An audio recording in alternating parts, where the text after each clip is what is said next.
Et justement, c'est parce qu'il estimait qu'avec les tarifs pratiqués par les hypermarchés, il ne s'en sortait plus, qu'un producteur de poires s'est lancé dans la vente directe. Il en a même fait un combat. Son portrait, Anthony Desprez et Émilie Loubens. Quand il récolte ses poires, Pierre Priolet ressent surtout du découragement. D'habitude, il écoule 450 tonnes de pommes et de poires, à peine 300 cette année à cause du mauvais temps.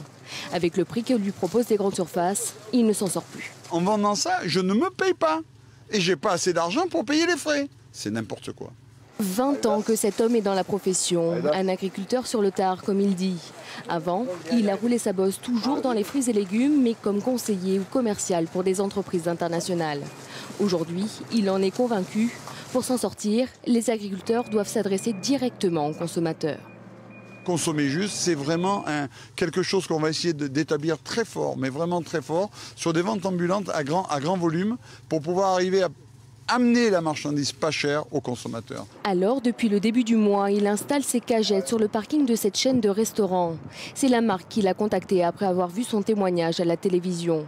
Mais Pierre Priolet a un autre projet, créer 300 points de vente où les agriculteurs vendront en direct leur production au prix qu'ils fixeront eux-mêmes.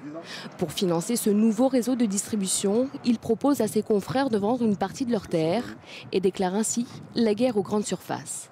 Aujourd'hui, si les grandes surfaces, en face de qui nous sommes, ne vendaient pas 300% de marge, il est certain qu'il y aurait largement de quoi nous donner à manger. Pour donner l'exemple, Pierre Priolet est même prêt à arracher une partie de ses vergers, prendre sa retraite d'agriculteur et se consacrer bénévolement à son projet.